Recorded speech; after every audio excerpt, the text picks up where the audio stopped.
Assalamualaikum warahmatullahi wabarakatuh.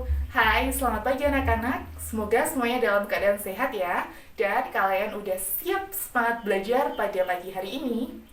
Hari ini kita akan membahas mengenai materi tentang peristiwa-peristiwa apa aja sih yang terjadi menjelang kemerdekaan.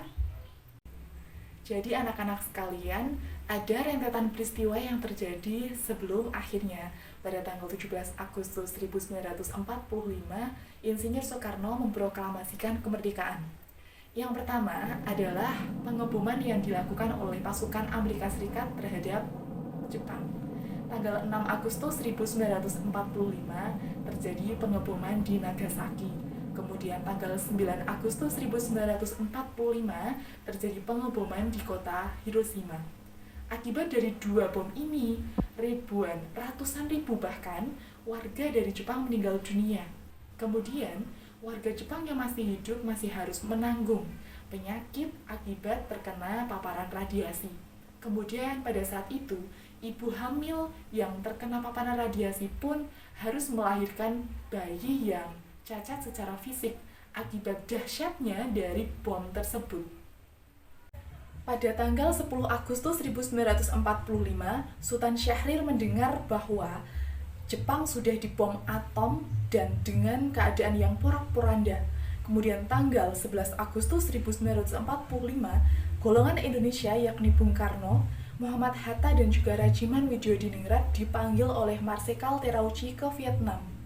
Tujuannya di sana adalah untuk meyakinkan orang-orang Indonesia ini bahwa kemerdekaan tetap akan diberikan sebagaimana yang sudah direncanakan sebelumnya.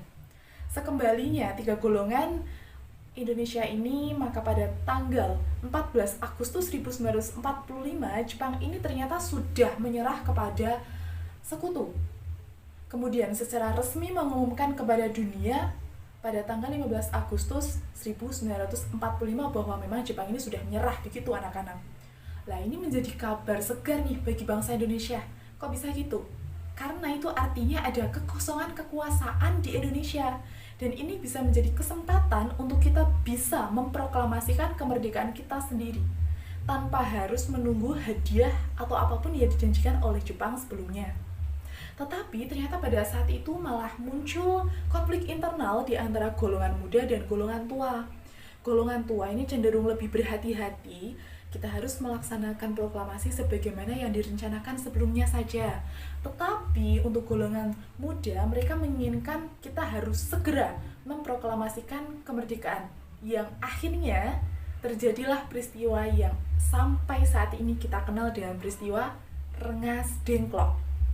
Peristiwa Rengas Dengklok ini terjadi pada tanggal 16 Agustus 1945 pukul 4 dini hari. Ketika golongan tua menculik, istilahnya pada situ, menculik Bung Karno dan juga Muhammad Hatta ke Rengas Dengklok untuk diamankan. Tujuannya apa sih? Tujuannya tidak lain adalah untuk mengamankan Bung Karno dan juga Muhammad Hatta ini dari pengaruh Jepang. Sehingga di Rengas Dengklok golongan muda memiliki ruang untuk bisa meyakinkan Bung Karno dan Muhammad Hatta untuk bisa segera memproklamasikan kemerdekaan. Akhirnya setelah ada perundingan yang panjang, Bung Karno setuju akan memproklamasikan kemerdekaan pada tanggal 17 Agustus 1945. Akhirnya, setelah dari Rengas Dengklok, golongan muda dan golongan tua menuju rumah Laksamana Maida yang beralamat di Jalan Imam Bonjol nomor 1 Jakarta. Di sana mereka akhirnya melakukan perumusan teks proklamasi. Teks proklamasi sendiri langsung ditulis tangan oleh Soekarno, kemudian diketik oleh Sayuti Melik. Mereka dengan cepat mempersiapkan segala urusan yang diperlukan guna proklamasi kemerdekaan Indonesia ini anak-anak. Kemudian, hari yang ditunggu-tunggu akhirnya datang, 17 Agustus 1945, yang bertepatan terjadi pada bulan Ramadan, pada hari Jumat, tanggal 10. Insinyur Soekarno membacakan proklamasi kemerdekaan Indonesia. Bendera yang pada saat itu dikibarkan adalah bendera yang dijahat sendiri oleh Ibu Fatmawati yang merupakan istri dari Soekarno. Dengan diproklamasikannya kemerdekaan ini, maka ditandailah awal baru bagi bangsa Indonesia kita untuk bisa terlepas dari belenggu penjajahan. Selama 350 tahun kita dijajah oleh Belanda, 3,5 tahun kita juga dibelenggu oleh Jepang. Akhirnya pada tanggal itu kita merdeka, berdiri sebagai negara yang merdeka. Jadi anak-anak, bahwa kemerdekaan Indonesia yang diproklamasikan pada tanggal 17 Agustus 1945 itu bukanlah suatu proses yang mudah. Itu diawali dari berbagai macam perjuangan yang dilakukan dalam jangka waktu yang sangat panjang dengan pengorbanan yang luar biasa. Para pahlawan kita demi Indonesia yang merdeka, maka sudah sepatutnya sebagai masyarakat Indonesia kita semua bisa menjaga keutuhan NKRI kita ini. Dan kalian sebagai anak-anak, tentunya untuk mengisi kemerdekaan ini adalah dengan belajar yang sungguh-sungguh.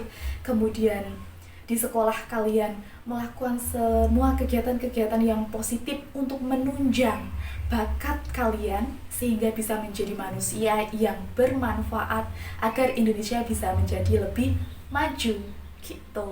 Oke. Akhirnya selesai sudah materi kita untuk hari ini. Semoga kalian bisa memahaminya dan kita jumpa lagi pada materi yang akan datang. Terima kasih. Assalamualaikum warahmatullahi wabarakatuh.